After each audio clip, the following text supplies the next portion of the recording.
Hari Hari Ram, Hari Ram, Ram, Hari Hari, Hari Ram, Ram, Hari Ram,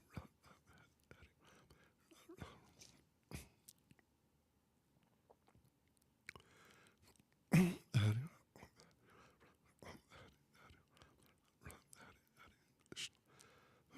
Hari Ram, Hari Ram, Ram, Hari Ram, Hari Ram, Hari Krishna, Krishna, Krishna, Ram, Hari Hari Hari, Hari Hari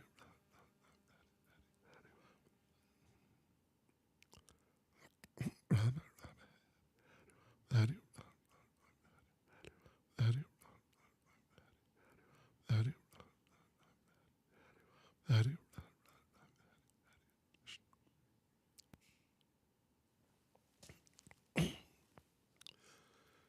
Hari Hari Hari. Okay, devotees, here we go. Tonight is our 55th night. 65th, sorry, excuse me. 65th night of Bhakti Vaibhava seminar on Srimad Bhagavatam. And we're starting chapter 16 this evening, which is titled How Parikshit Received the Age of Kali. So first of all, though, let us chant our prayers.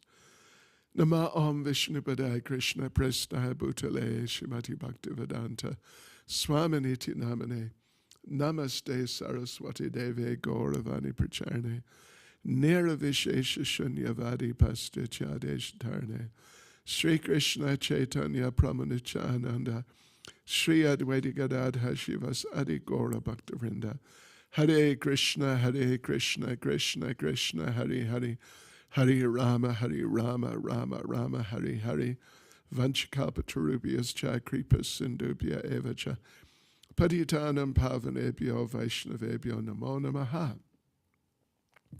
Yes, so devotees, 65th night, and we're beginning chapter 16 of Canto 1, How Parikshit Received the Age of Kali.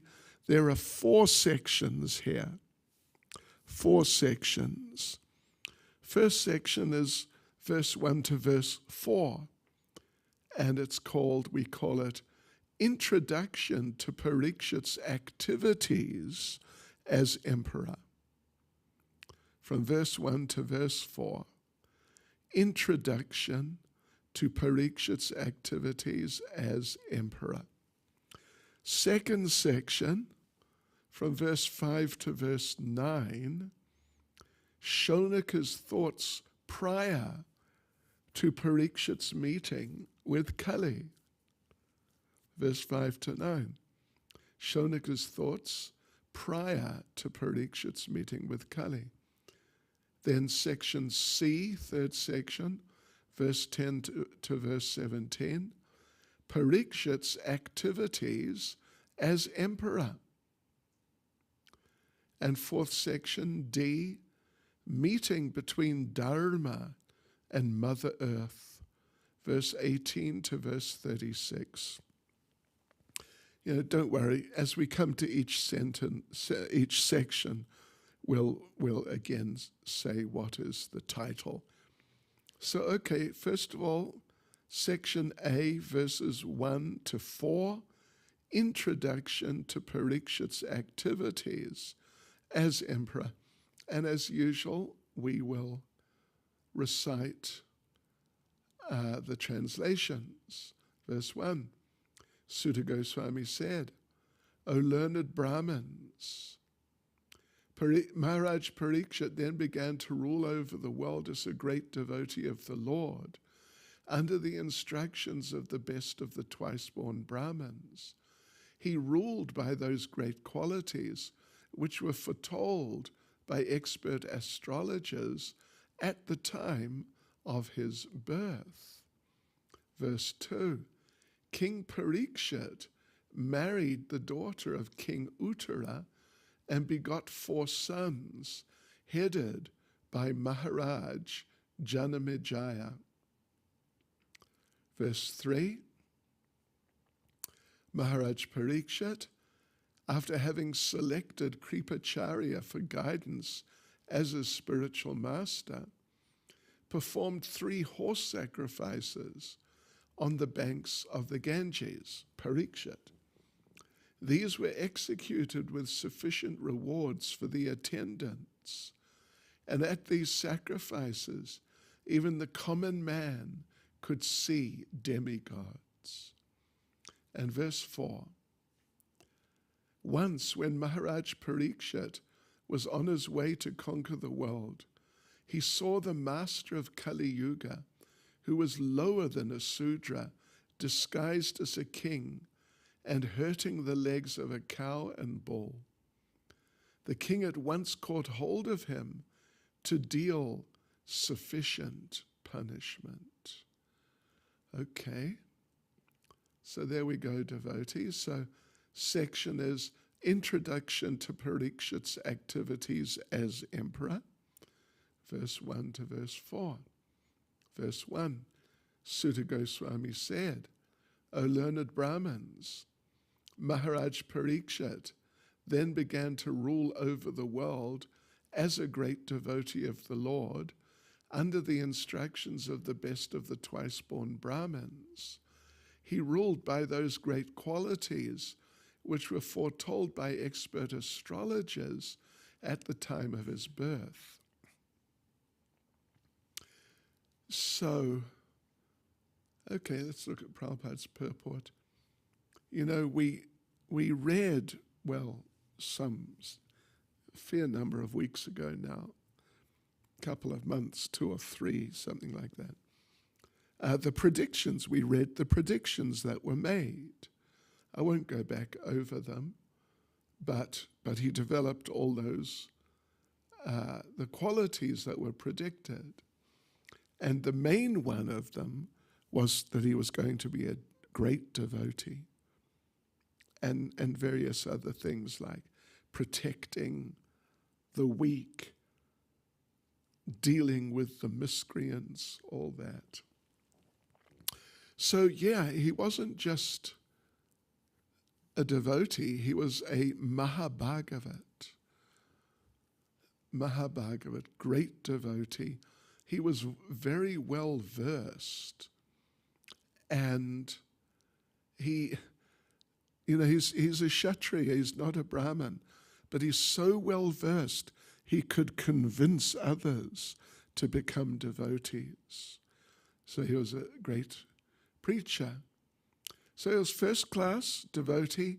As king, he always consulted with the sages and Brahmins, although he was on their level actually, but as was the tradition, and devotees always like to get confirmations from qualified devotees.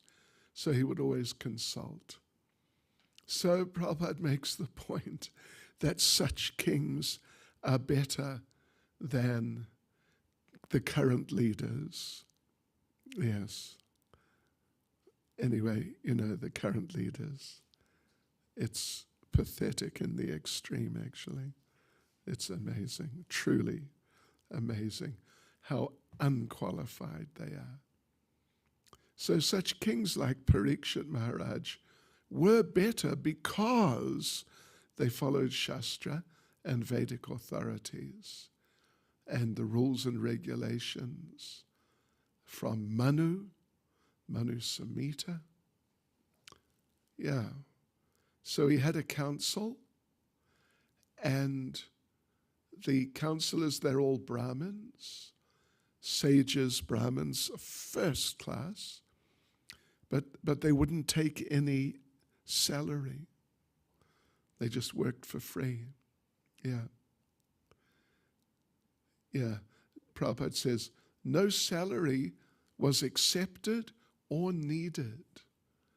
They didn't have any necessity because society was providing for them.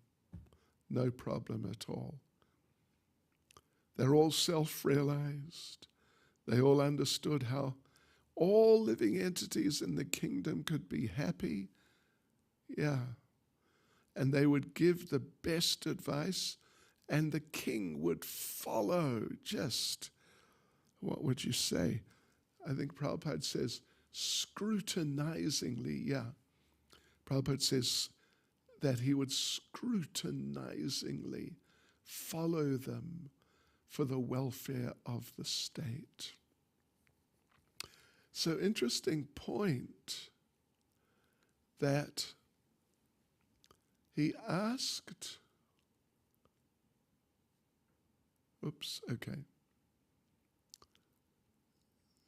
so it was a real welfare state because no one was unhappy because their welfare was being taken care of.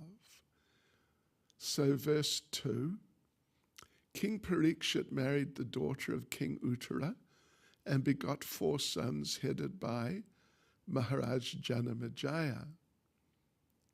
So Prabhupada explains in the purport first paragraph that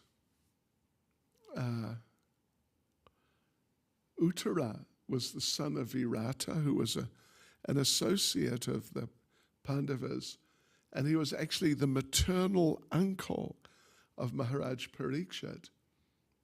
So the daughter's name was Iravati.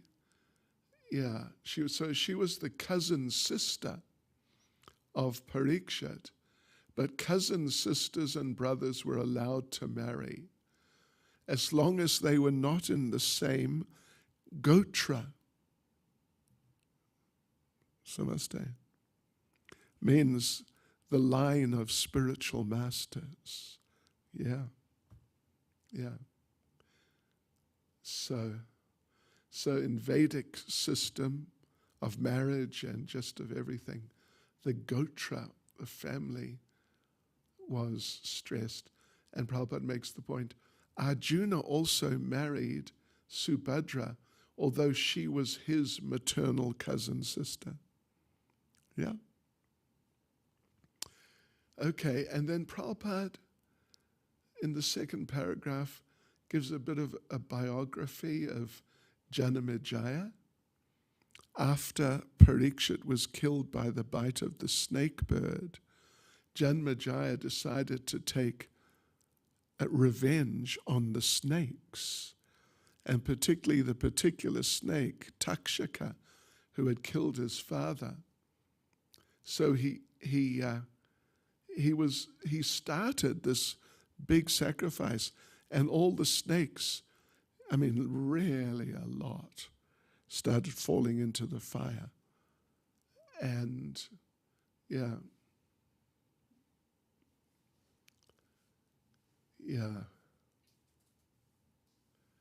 So anyway, the sages and Brahmins told him to stop. So he didn't kill them all, and he didn't kill Takshaka. Yeah. So, okay. So Vyas recited the history of the Battle of Kurukshetra to Janmejaya at the scene of that yajna, and Vaishampayana narrated Mahabharat to Janamejaya. Very famous narration. So Janmejaya asked if he could see his father again. And even though, of course, that means that's Maharaj Parikshit, who died, some time before. So by the mercy of Vyas, his father came in front of him again. Because this is all when Janmejaya was king, means after the death of Parikshit. All right. And Prabhupada says at the end, being fully satisfied, he most munificently gave charity to the Brahmins. You know, if you're having a religious program done by Brahmins, by devotees, you have to give dakshin. You have to give some donation. Otherwise, the event will not bear fruit. And that's in Krishna consciousness too. So, okay, verse 3. Maharaj Parikshit, after having selected Kripacharya for guidance as a spiritual master, performed 3 horse sacrifices on the bank of the Ganges. These were executed with sufficient rewards for the attendants. It's the same point. And at these sacrifices, even the common man could see demigods. So interplanetary travel happened in those days. Demigods came to the yajna because he was such an important devotee and it was such a big program. Yeah. And so Prabhupada makes the point about Maharaj Parikshit giving charity. It's very important for householders. If householders don't give charity, Srila Prabhupada, there was this one devotee came to Bhaktivedanta Manor when I was there in the 70s in Prabhupada's time. Oh, no, after Prabhupada's time, just shortly after, or maybe it was right at the end. And he was a kind of famous brahmachari in South America, but he got married. And just after he got married, Prabhupada visited wherever he was, somewhere in South America. So he went on the morning walk with Prabhupada and he decided to ask like a profound question of Prabhupada about being a grihasta. So he said, as they're on the walk, he got an opportunity. He said to Prabhupada, Srila Prabhupada, what are the duties of grihastas, of householders? So Prabhupada looked straight at him and said, be charitable, don't be miserly, and walked on. And this devotee thought, boy, I thought I was going to get some more in-depth instructions on how to be a Krishna conscious householder. So in a couple of weeks or a few weeks later, Prabhupada was in some other place in South America, and this devotee, he went there also. And he thought, let me take this opportunity to ask Prabhupada again, what are the duties of householders? So he asked, and Prabhupada looked at him. And Prabhupada said, be charitable, don't be miserly, and turned around and walked off. It's a very important point for householders that they mustn't be miserly. They must give, particularly when there's some performance, some program done for them by devotees and, like Brahmins and sannyasis or senior devotees. They must give charity. Otherwise, the whole thing, someone might think it's like a money-making thing, but it's not that. It's the etiquette. And without that, the whole program won't be sufficient. Won't be sufficient. It won't be successful. Won't be sufficient. It won't be successful without those blessings. Then there's a second paragraph, just very short. And it's mentioned here that Prabhupada, where am I? Oops, wrong. Yeah, Prabhupada mentions that Maharaj Parikshit, even though he was so qualified, he accepted a spiritual master. So everyone must accept a spiritual master and follow the instructions. Verse 4. Once when Maharaj Parikshit was on his way to conquer the world, he saw the master of Kali Yuga, who was lower than a Sudra, disguised as a king and hurting the legs of a cow and bull. The king at once caught hold of him to deal sufficient punishment. Yeah, this is the beginning of a very important and very interesting sort of pastime, you could say, the punishment of Kali by Maharaj Parikshit. So, Prabhupada explains, Parikshit went out to see how things were going in his transcendental kingdom, but then he was very surprised that in his kingdom he would see someone dressed as a king, but obviously not of that sort of character, attacking a bull and a cow. And it just really shocked him. So he arrested the man.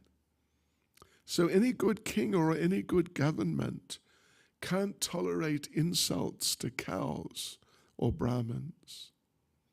They must always be cared for very nicely. So Prabhupada says human civilization means the advancement of Brahminical culture.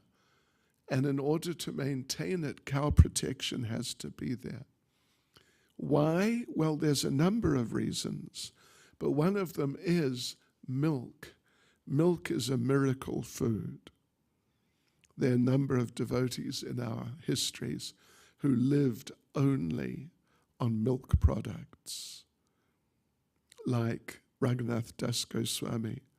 He would only eat buttermilk. That's all. Didn't eat anything else. And he lived to be, he lived to be very old. I forget how old, but really old.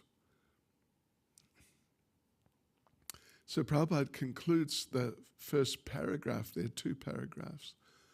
First one by saying, Maharaj Parikshit was astonished to see that a black Sudra dressed like a ruler was mistreating a cow, the most important animal in human society.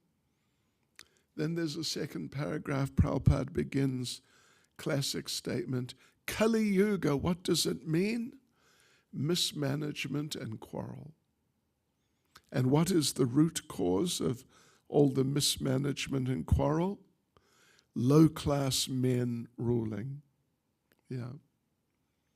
And such unqualified men, they'll hurt cows and Brahminical culture. And so in this way, they'll push society towards hell. So Prabhupada concludes the purport by saying, Maharaj Parikshit, trained as he was, got the scent of this root cause of all quarrel in the world. Thus he wanted to stop it in the very beginning. Okay, so what happens next?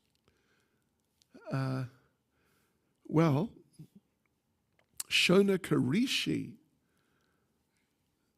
inquires from Sutta Goswami. These are next section, verse 5 to verse 9. Shonaka's thoughts prior to Parikshit's meeting with Kali. Okay, so let's read through verse 5 to verse 9.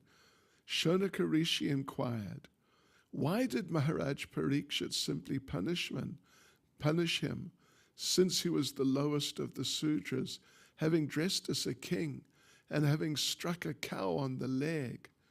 Please describe all these incidents if they relate to the topics of Lord Krishna, which they definitely do. Verse 6, the devotees of the Lord are accustomed to licking up the honey available from the lotus feet of the Lord. What is the use of topics which simply waste one's valuable time. O Sutta Goswami, there are those amongst men who desire freedom from death and get eternal life.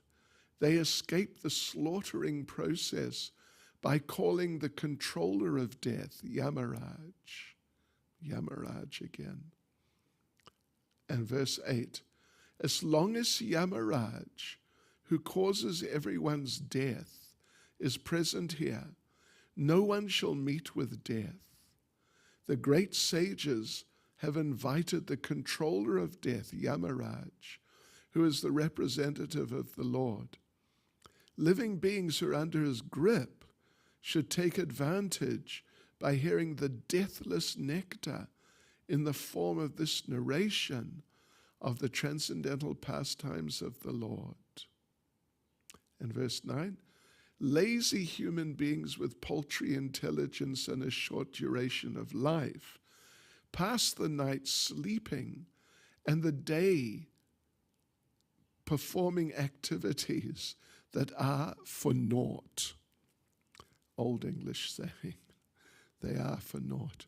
They're just for nothing, just useless. Right, okay.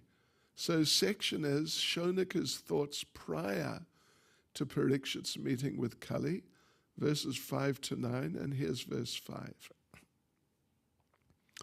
Shaunaka Rishi inquired, why did Maharaj Parikshit simply punish him, since he was the lowest of the Sudras, having dressed as a king and having struck a cow on the leg?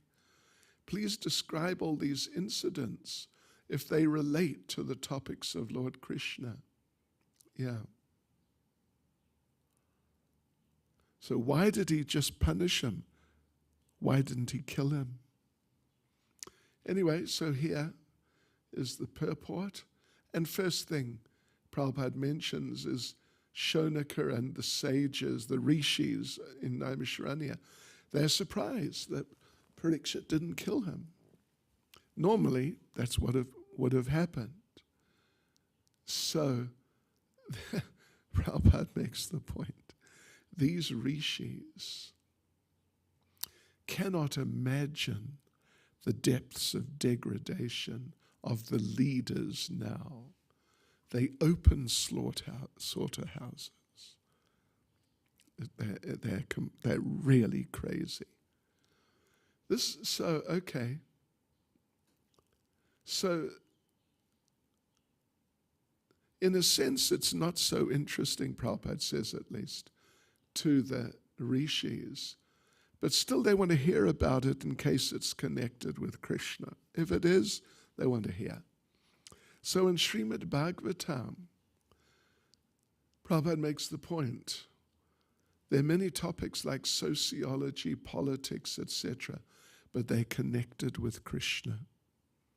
So they're worth hearing about, because Krishna purifies these subjects.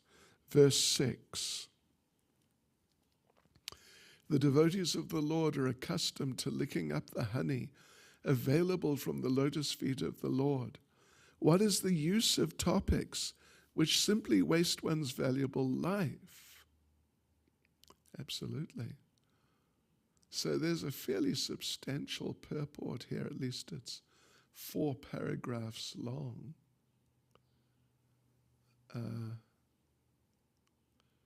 Verse 6, yeah. Yeah, short paragraphs. Anyway, let's have a look at them. So, Battle of Kurukshetra, which is described in Mahabharata, is full of diplomacy, politics, and these things which are not so Krishna conscious. But everything is in relation to Krishna. Therefore, Bhagavad Gita is admired, adored all over the world. And Prabhupada makes an interesting point.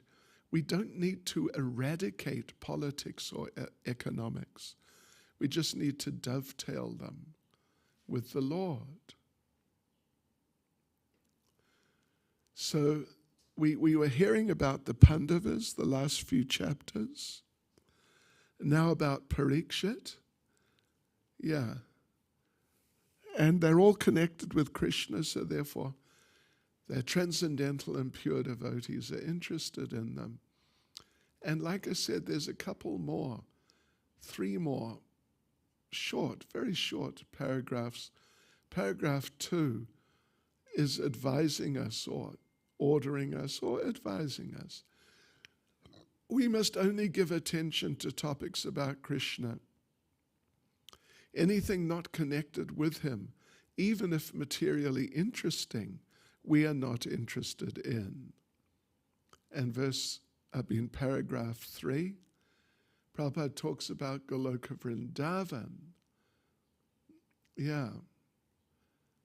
It's shaped like the whirl of a lotus, the very central part of a lotus.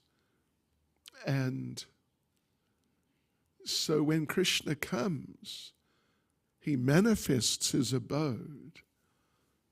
And in other words, he brings Goloka with him, which is shaped like the whirl of the lotus.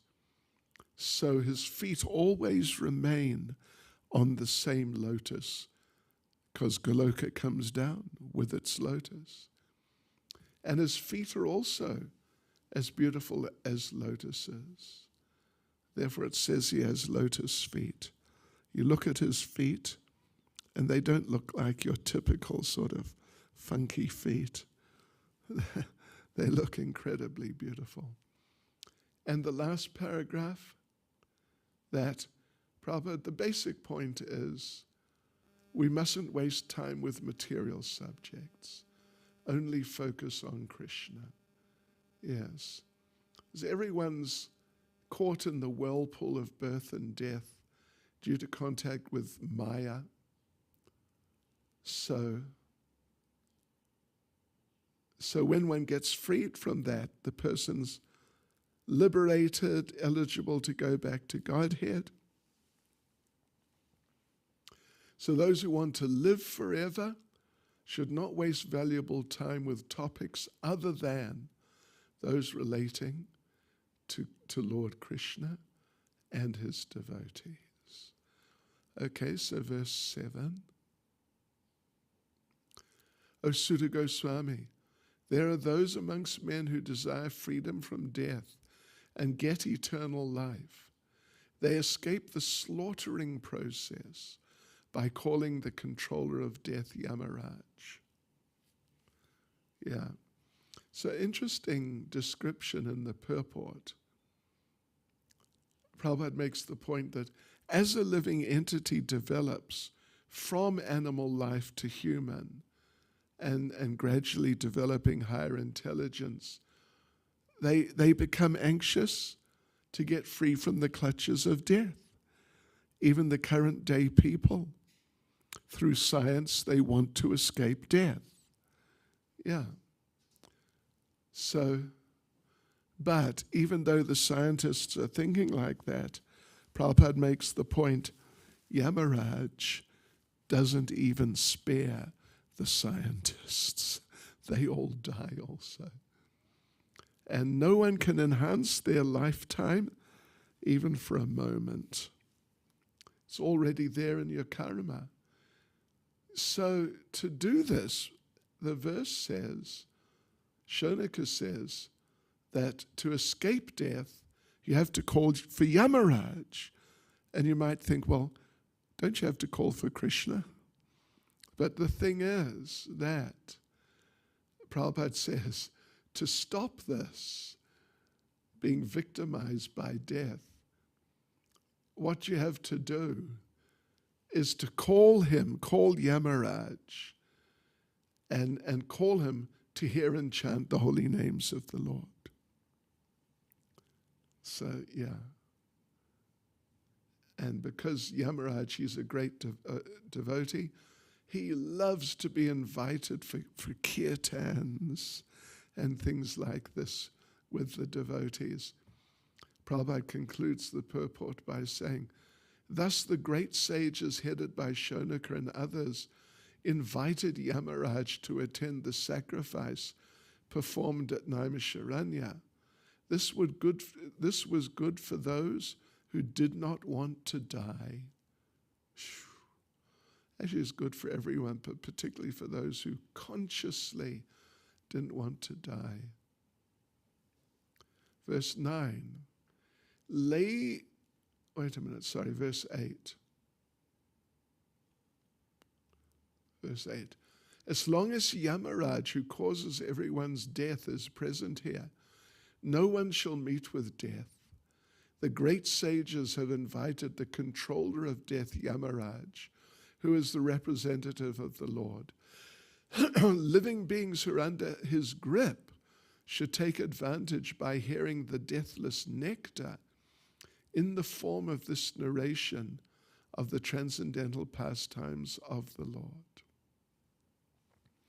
So yeah, people don't want to die. So the best way to avoid is to hear, accustom yourself to hearing pastimes of the Lord from Srimad Bhagavatam. So anyone who wants freedom from death has to do that. And verse 9. Lazy human beings with paltry intelligence and a short duration of life pass the night sleeping and the day performing activities that are for naught, for nothing. So Prabhupada makes the point, and famous point, it's not the first time it's been made.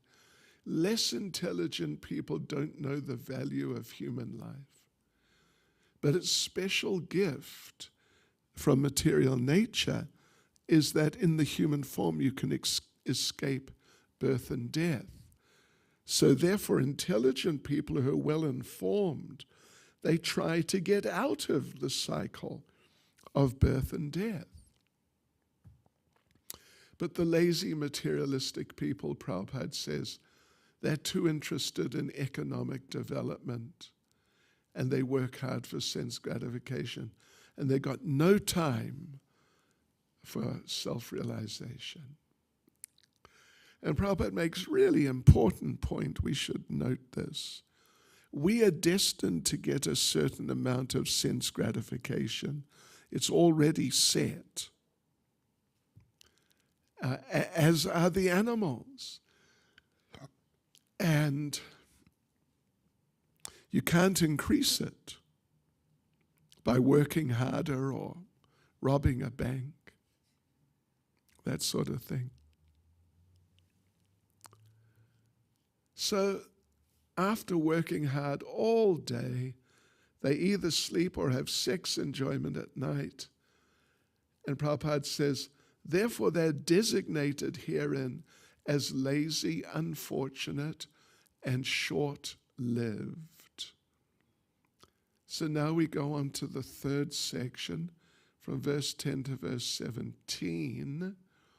Parikshit's activities as emperor. Parikshit's activities as emperor.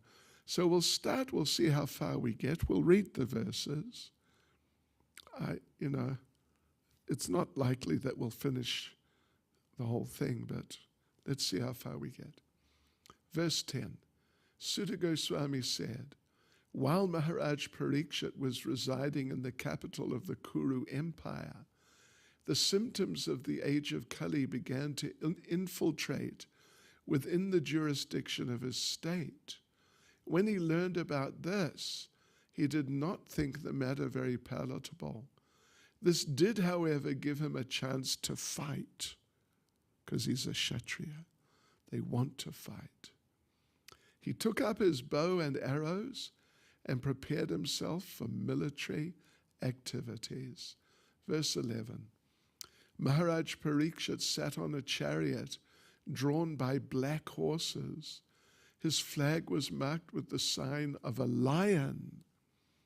Being so decorated and surrounded by charioteers, cavalry, elephants, and infantry soldiers, he left the capital to conquer in all directions. Verse 12. Maharaj Parikshit thus conquered all parts of the earthly planet, Bhadrashva, Ketumala, Bharat, the northern Kuru, Kimpurusha, etc., and exacted tributes from their respective rulers. Verses 13 to 15. Wherever the king visited, he continuously heard the glories of his great forefathers, who were all devotees of the Lord, and also of the glorious activities of Lord Krishna. He also heard how he himself had been protected by the Lord from the powerful heat of the weapon of Ashvatthama. People also mentioned the great affection between the descendants of Vrishni and Prita, due to the latter's great devotion to Lord Keshava. The king, being very pleased with the singers of such glories, opened his eyes in great satisfaction. Out of magnanimity, he was pleased to award them very valuable necklaces and clothing. Yes. So any of these devotees who make some special presentation for you should reciprocate by donating. This is Grihasta culture without it. It's not really Grihasta, it's Grihamedi. So verse 16, Maharaj Parikshit heard that out of his causeless mercy, Lord Krishna or Vishnu, who's universally obeyed, rendered all kinds of service to the malleable sons of Pandu by accepting posts ranging from chariot driver to president to messenger, friend, night watchman, etc., according to the will of the Pandavas, obeying them like a servant and offering obeisances like one younger in years. When he heard this, Maharaj Parikshit became overwhelmed with devotion to the lotus feet of the Lord. Verse 17. Now you may hear from me what happened while Maharaj Parikshit was passing his days, hearing of the good occupations of his forefathers, and being absorbed in thought of them. Right. So there's no purport to this verse 17. Anyway, let's just go back to verse 10, and we've still got some time. Let's see how far we get with this section. So, okay, section C. Parikshit's activities as emperor, verse 10 to verse 17. Verse 10. Sutta Goswami said, while Maharaj Parikshit was residing in the capital of the Kuru Empire, the symptoms of the age of Kali began to infiltrate within the jurisdiction of his state. When he learned about this, he did not think the matter very palatable. This did, however, give him a chance to fight. He took up his bow and arrows and prepared himself for military activities. Krishna, Krishna. Excuse me. So in the purport, Srila Prabhupada gives the symptoms of Kali Yuga, or some of the main ones at least. Illicit connection with women, with the opposite sex, indulgence in meat eating, intoxication, and taking pleasure in gambling. And again, Prabhupada in the purport makes the point that Kali Yuga literally means the age of quarrel. And these four are the root causes of all quarrel. Remember that. You know, when you're preaching to someone, tell them that these four, illicit sex, meat eating, intoxication, gambling, they're the root causes of all quarrel in this world. So Maharaj Parikshit heard some of the citizens already had symptoms of Kali Yuga, and he wanted to take action to correct them. So up to the time of Parikshit, these things were practically unknown. You know, we read about Maharaj Yudhisthira that because Kali Yuga had started when Krishna left this world, and Yudhisthira was ruling.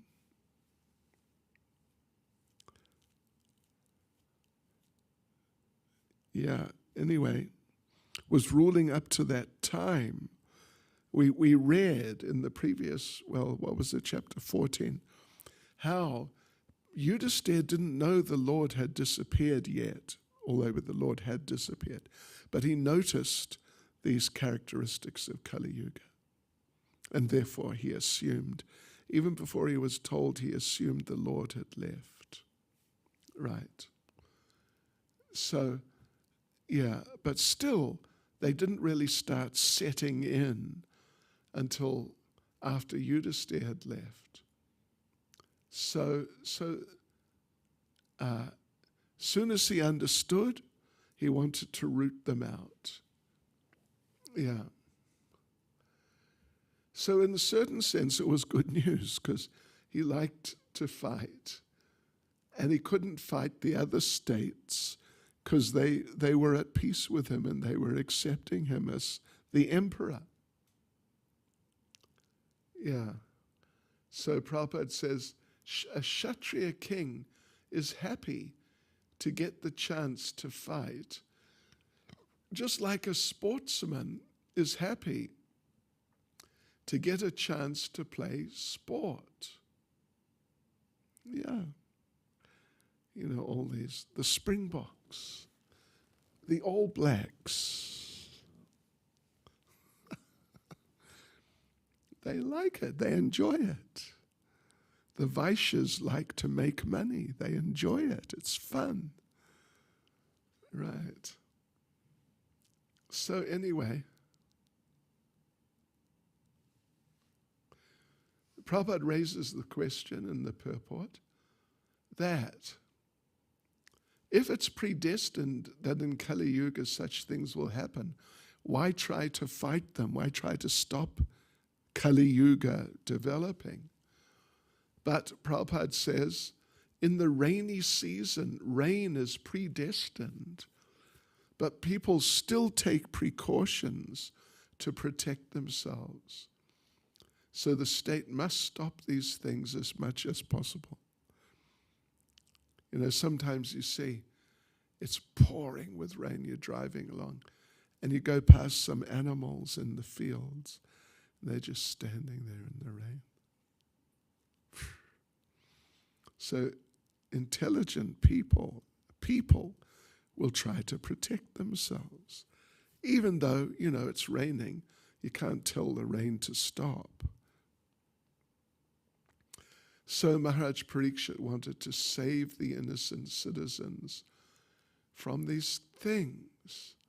Verse 11, Maharaj Parikshit sat on a chariot drawn by black horses. His flag was marked with the sign of a lion. Being so decorated and surrounded by charioteers, cavalry, elephants, and infantry soldiers, he left the capital to conquer in all directions. So,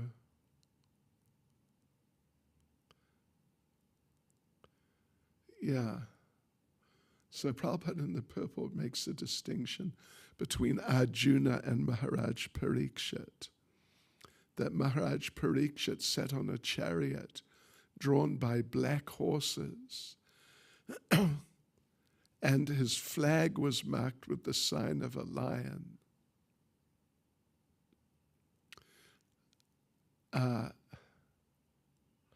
Maharaj Parikshit had,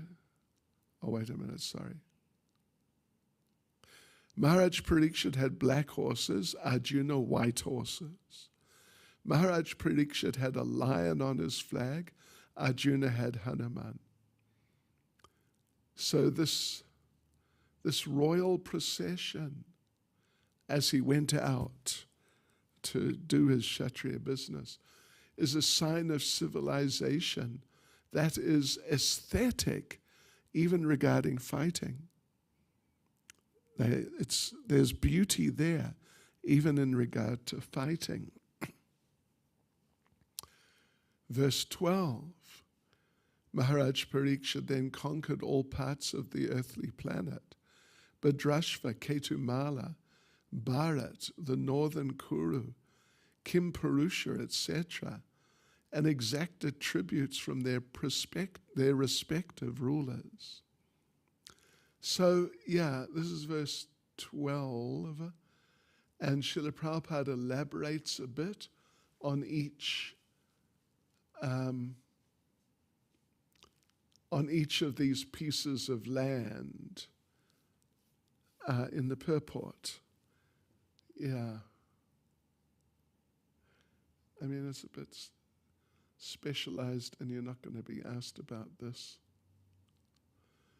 But anyway, Bhadrashva is near Mount Meru, gigantic mountain. Yeah. From near Mount Meru to the saltwater ocean. This is described in Mahabharata.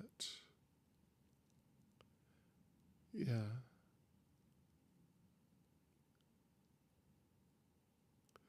Then Ketumala is one of the varshas on Jambudweep. And then there's Bharat Varsha. It's one of the 9 varshas of Jambudweep. Yeah. Okay, anyway. Then Kimpurusha Varsha. They're descendants of the daughter of Daksha. And anyway, yes. So he conquered everyone. Verses 13 to 15. Wherever the king visited, he continuously heard the glories of his great forefathers, who were all devotees of the Lord, and also of the glorious acts of Lord Krishna. He also heard how he himself had been protected by the Lord from the powerful heat of the weapon of Ashvatthama. People also mentioned the great affection between the descendants of Vrishni and Prita, due to the latter's great devotion to Lord Keshava. The king, being very pleased with the singers of such glories, opened his eyes in great satisfaction. Out of magnanimity, he was pleased to award them very valuable necklaces and clothing. Yeah, again, it's, the same point. These are, a lot of them are just Brahmins and professional reciters. But Maharaj Parikshit rewarded them all for the service they did.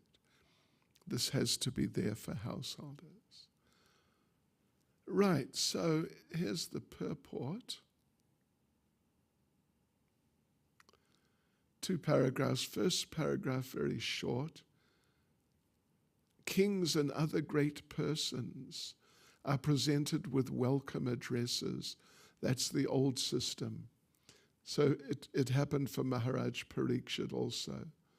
The subject matter was always Krishna, which means with his devotees. So Prabhupada carries on in the second paragraph. You can't separate Krishna and the devotees.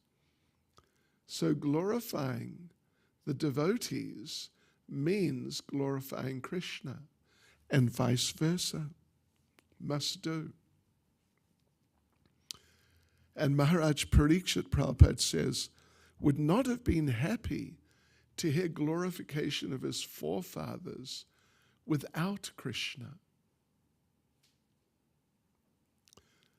And of course, the devotees feel they cannot live without Krishna's presence.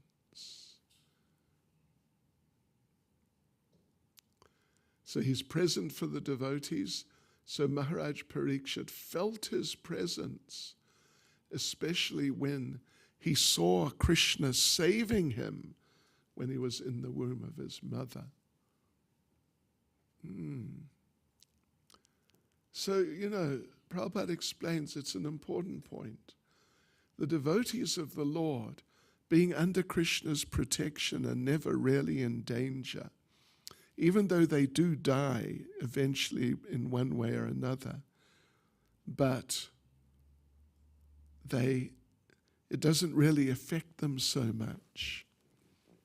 Yeah, as Krishna says in the Bhagavad Gita, Dhiras tatra na muyati.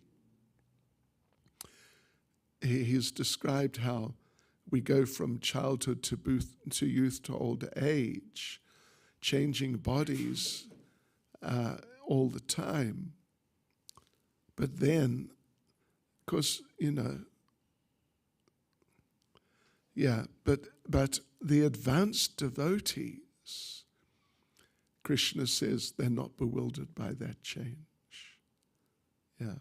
So he even doesn't say the great devotees, but sober people are not bewildered by that change. So it's not such a big deal. I mean, it's not a small deal, it's a big deal, but it's not a massive deal. Right.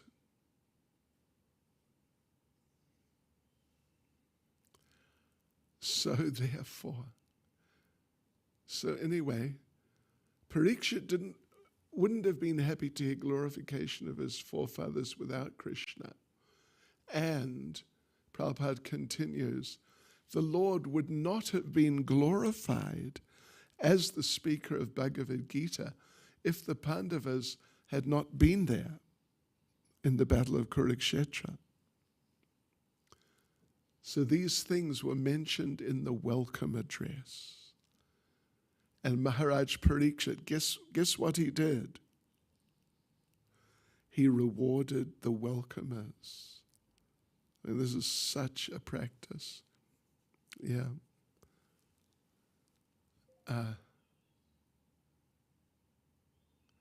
Anyway, okay.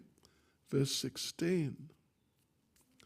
Maharaj Parikshit heard that out of his causeless mercy, Lord Krishna, who's universally obeyed, rendered all kinds of service to the malleable sons of Pandu by accepting posts ranging from chariot driver to president to messenger, friend, night watchman, etc., according to the will of the Pandavas, obeying them like a servant and offering obeisances like one younger in years. So when he heard this, Maharaj Parikshit became overwhelmed with devotion to the lotus feet of the Lord. Yes, so Prabhupada explains, Krishna's everything for the devotees like the Pandavas, spiritual master, deity, guide, everything.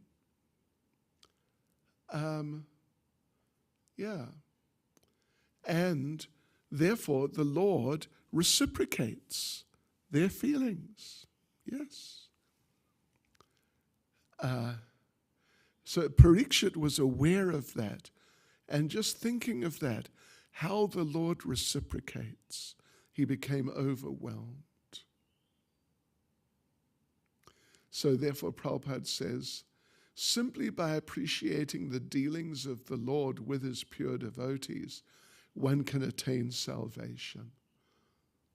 So those dealings, they appear to be human, but if you understand them properly, you can go back to Godhead. The dealings of the Lord with the devotees and the devotees. Srila Prabhupada concludes the purport by saying, the Pandavas were so malleable to the will of the Lord that they could sacrifice any amount of energy for the service of the Lord. And by such unalloyed determination, they could secure the Lord's mercy in any shape they desired. So, okay, we got one more minute. We did it. We got through. Let's read the last verse in this section, verse 17. Now you may hear from me of what happened while Maharaj Parikshit was passing his days, hearing of the good occupations of his forefathers and being absorbed in thought of them.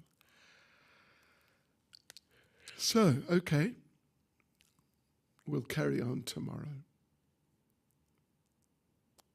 It's the meeting of Dharma, the bull, and Mother Earth in the form of the bull and the cow.